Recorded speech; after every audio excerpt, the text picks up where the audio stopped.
join, right? So welcome to Readathon Q1. And on this journey of 50 days, 50 book summaries in the 90 days, we came here on the number 19th book. And the name of the book that is written by The Joy of Work, written by Bruce Daisley. We have seen this author's book earlier in this Q1.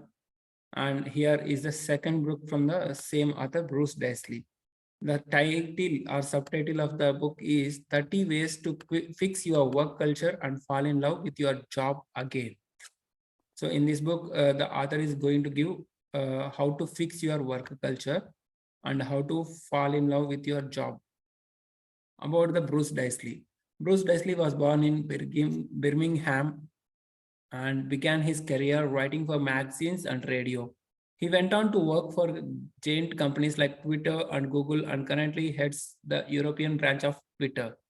Daisley is also committed to enjoyment at work, something he speaks about all the time. Small synopsis of this book. The Joy of Work offers tips and techniques for making work less stressful and a lot more fun and productive. Means he makes work as a more fun and productive. It examines many of the productivity pitfalls that can be found in today's workplace and provides solutions for both increased efficiency and more peace of mind. This book also provides ideas on how to improve the atmosphere in the office and with your colleagues in order to engage in effective and harmonious teamwork. What you will get from this book is three things. How to get your productive day started before 11 a.m. Why you want to take your next meeting outdoors, and why it's important to laugh even when the things are grim. Let us see the introduction. Discover some easy to implement ideas for improving workplace productivity. There are some days when getting through a day at work can feel like an epic struggle like today we have. You will be facing a fast approaching deadline while co-workers seem to be lined up at your desk vying for attention, and the number of unread emails in your inbox is reaching staggering new heights. It all seems like more than any one person can possibly manage. Fortunately, there are some simple steps you can take to reclaim peace of mind, and while you are at it, increase productivity. While finding ways of working undisturbed can be part of the solution, as author Bruce Daisley makes clear, there is a less intuitive part of productivity that is nothing but the social aspect. Yes, we need to block out distractions while we work, but there are limits to how much time we should spend working before the harmful effects of the exhaustion set in. Plus, what we do when we take our much needed breaks can also have a tremendous impact on our well-being and overall efficiency. Let us see the lesson number 1. Distractions are detrimental to work efficiency, and a monk mode morning can help and counter this problem. Means if to have work efficiency, you need to have monk mode morning. If you have worked in an office, you may have had bosses or company executives that would stay hidden away in her office for hours on end. Perhaps you even thought poorly of them for being so detached and unsociable. However, if we look at the reasons behind good working habits, those aloof bosses may have been onto something. For starters, keeping your workspace free of distractions is a key component to working efficiently. In 2011, Danish management researcher J.H. Peterson conducted a study that revealed how people working in an open plan office spaces tended to take more sick days than the workers who have private offices. The study also showed that those working in an open office space tended to be interrupted from their work on an average of once every 3 minutes. Means if you have open office space with lots of multiple companies, there is a lots of chance to get interrupted. These breaks in concentration aren't just due to colleagues popping over to ask you a question. They also take the form of distracting conversations coming from neighboring desks and cubicles. What makes these interruptions so bad for your efficiency is that once your concentration is broken, It takes a long time for you to get back to that same level of focus. This is the same reason why you shouldn't try to juggle too many tasks like a magician at the same time. In his book, Quality Software Management, the computer scientist Gerald Weinberg, he has written the book Quality Software Management, found that software managers who try to jump between 5 different projects during the same day would only manage to work at a quarter of the efficiency they had have achieved if they stuck to one project at a time. One excellent way of reducing distractions is to practice the monk mode morning, which involves shutting out all incoming calls and visitors until 11 a.m. At first, your office mates may not be appreciate this distraction barricade, but if you explain that it isn't about being antisocial, but rather an attempt to put in a few hours of uninterrupted work before engaging with phone calls and meetings, then they will likely understand. If monk mode morning sounds appealing, but you don't have an office door to enforce it, you can try using headphones until 11 a.m. in order to create your own space. Lesson number 2, walking boosts creative thinking. So walking meetings can be a great productivity tool. If you are feeling stuck with a creative task, especially one with a quickly approaching deadline, you may not feel like stepping away from your work to go for a stroll. Yet, as J.K. Rowling, author of the world famous Harry Potter books, says that there is nothing like a nighttime stroll to give you ideas. There is nothing like a nighttime stroll to give you ideas. As it turns out, Rowling's claim about the creative benefits of going for a walk are supported by science. Means Rowling had the creative benefits of going for a walk.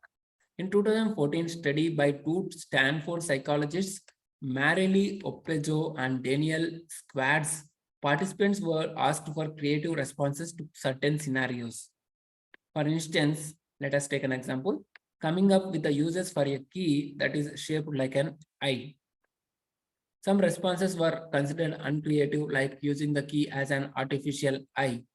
A highly creative response was for the key to be used by a murder victim to carve the name of their killer into the floor.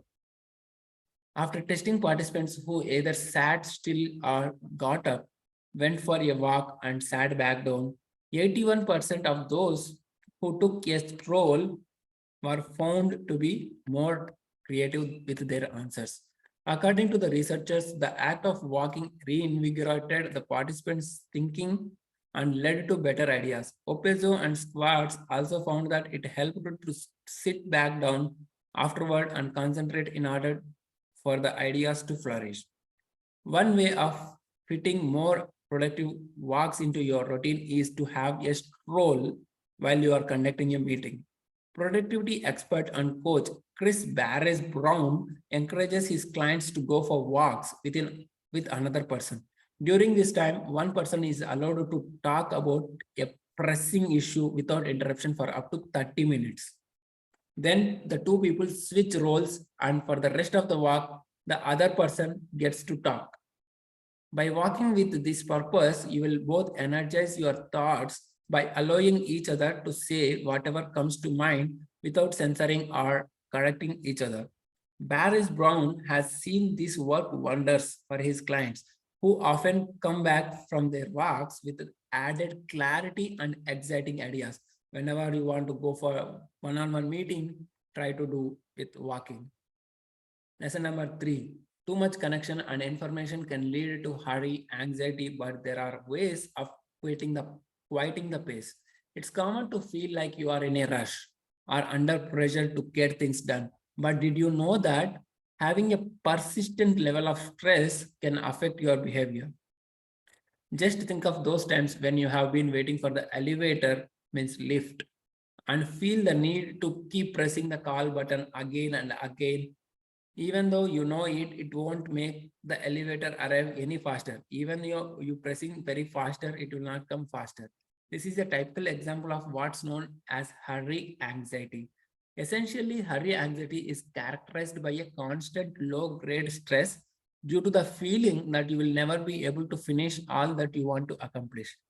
Hurry anxiety is especially common these days thanks to the level of connectivity and abundance of information that internet age provides.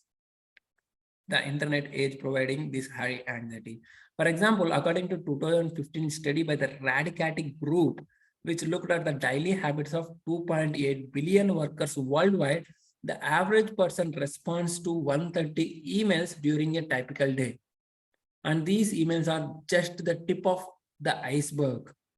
In his 2011 book, The Organized Mind, social scientist Daniel Levitin revealed that the average American worker processed around 1 lakh words of information every day, which is 5 times more than that what workers processed in 1986. Given all the tasks we hope to tick off and information we need to process, is it any wonder we feel constantly overwhelmed? Well, unfortunately for us, there are steps you can take to lessen or minimize those levels of anxiety. One of the important things to realize is that being constantly busy is not the same as being productive. Being busy or being productive, both are different. In fact, instead of striving to be busy, you can be more productive by setting aside time in your daily schedule for doing nothing. According to Dr. Sandy Mann, who works at the University of Central Lancashire School of Psychology, we are better at solving problems and coming up with the innovative solutions when we engage with our brain's default network. This is the part of the brain that includes the subconscious. It is when we are at rest and doing absolutely nothing that we can really tap into the sources of creativity. So make sure you include time off during your day when you can take a break from all those incoming messages and emails. And rather than stressing about every email, just focus on responding to the few that are truly urgent. Lesson number 4. There is a limit to how much work can be done, so it's best to work less than 40 hours a week. It's best to work less than 40 hours a week. In 2013 interview, British tennis champion Andy Murray explained just how exhausting a tennis match can be. As he explained it, physical exhaustion is only part of it. A tennis match also results in a great deal of mental exhaustion due to having to make so many split-second tactical decisions. As Murray's comments suggest, we are only capable of making so many decisions before we are left feeling exhausted, which is why there is a limit to how much work we can do before our productivity begins to suffer. Ultimately, the more decisions we are asked to make, the more exhausted we become and the more we will gravitate toward undemanding tasks. In 2008 study, psychologist Kathleen Voss had participants made a series of decisions such as which movie, ice cream flavor, or washing detergent was their favorite, or how to solve different problems, most of which were purposefully unsolvable. In between making decisions, the participants were asked to choose which activities they would rather perform. A challenging activity like creative writing or studying a new subject, or something easy like watching TV or playing a small simple video game.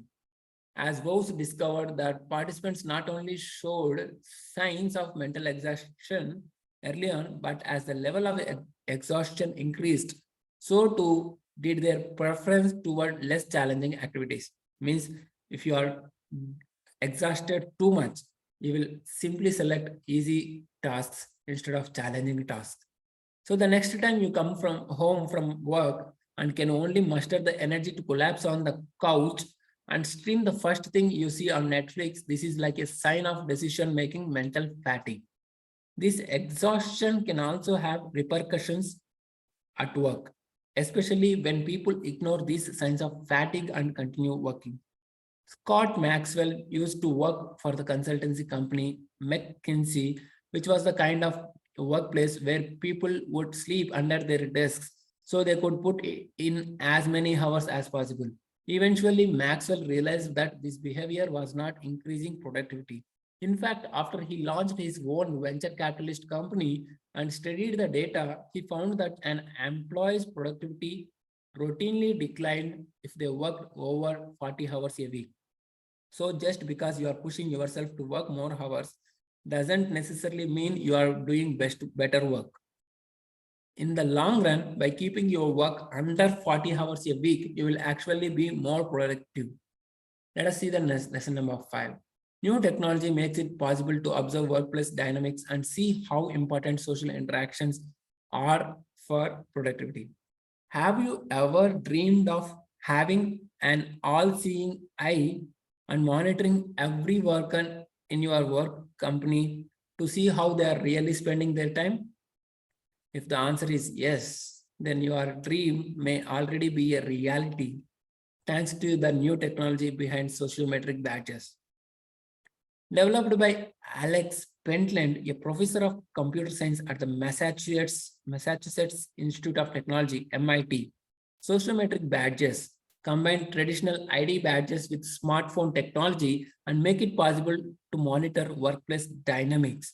Now, all the data behind an employee's movements and interactions can be recorded and analyzed to reveal valuable information about individual employee behavior, such as how much time an employee spends in face-to-face conversations, as well as group behaviors. When combined with the data recorded in daily work activity logs, the information captured by sociometric badges can reveal patterns that may relate to increased productivity. For example, when Professor Pentland looked at his own data and activity logs, he could see that his breakthrough ideas were often accompanied by increased time spent talking to his colleagues. In other words, he discovered that the more conversations he had, the more productive he was. Pentland also found that the most productive conversations tended to take place in informal environments, such as an impromptu chat in the hallway or break room or even a cafe. In these places, employees could speak casually and comfortably, giving new ideas the freedom to emerge. In his studies, Pentland looked at employee data from call centers and banks and found that up to 40% of their productivity could be traced back to ideas that were raised during such informal conversations. So Pentland also came up with the ways for companies to better encourage such interactions.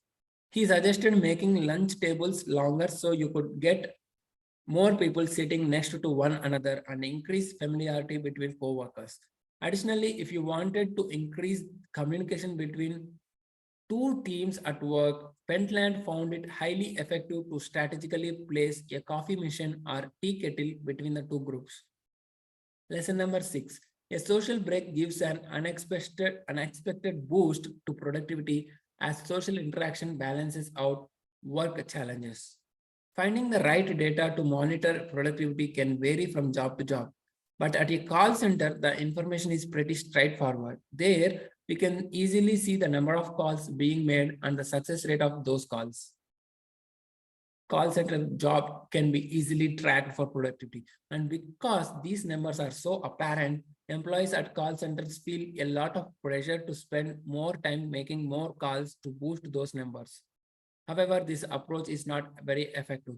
It may sound counterintuitive, but a better way to boost productivity in a call center is to give people more social breaks. In 2014, Bank of America hired the company Humanize to help find ways to improve workflow and efficiency. Ben Weber, the CEO of Humanize, noticed that the employees at the bank's call center would generally take individual solitary breaks. So he just suggested that employees should take their breaks in pairs. Means if you are taking break, you need to take a break along with your colleague pair. Since the sociometric badges are also monitored biometric information such as the stress levels of the employees, it was revealed that the switch to social breaks decreased stress levels by 19% while increasing productivity by 23%. The reason this change made such a big difference is that social interactions can serve to balance out the challenges of work. Suppose if you are struck with any challenge, your colleague might help you in resolving that. After all, work is often isolating as well as stressful. For example, in a call center, employees are on their own in having to deal with customers who are often angry, rude, or dismissive. To say it can be a dispiriting job is an understatement. Therefore, being able to share their troubles and talk about their difficulties can provide instant relief to a call center employee. And who better to confide in than a colleague who is going through the same ordeal? These social break conversations also make the job easier. A colleague who has been handling calls for years can provide a newcomer with a proven strategy for how to calm down difficult customers or get skeptical customers to stay on the line. So making sure that the co-workers are taking breaks and using those breaks to talk to one another will not only improve productivity, it will also improve their well-being. Lesson number 7, if communication is not flowing in your company, it's worth organizing company social gatherings. There is one group of people who shouldn't get left out when it comes to the productive benefit of social interaction at the workplace. And that is the employees who are working remotely. While working from home may make it easier to enter monk mode and block out distractions, it doesn't help when it comes to taking social breaks.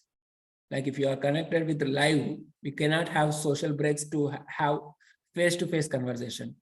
While they didn't announce their reason, the lack of communication between colleagues is likely why Yahoo recently launched a policy that forbade remote work. Yahoo and other companies know that when employees spend too much time away from company headquarters, it can hurt productivity.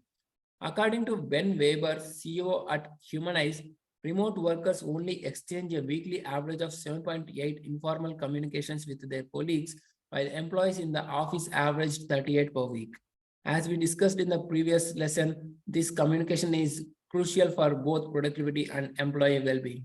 So there is a good reason to have employees under the same roof. But sometimes in order to get people to open up and feel comfortable sharing ideas, employees need a social push in the form of a company gathering, like festivals or events. When CEO Margaret Heffernan moved from the UK to the US, she noticed that the employees weren't as open with one another. It was apparent that her new office didn't have the same upbeat background hum of conversation between people. One big difference that she picked up on was that her US colleagues did not gather after work in the pub like their UK counterparts did. The pub was an informal place where they could wait for the rush hour to subside and to get know one another.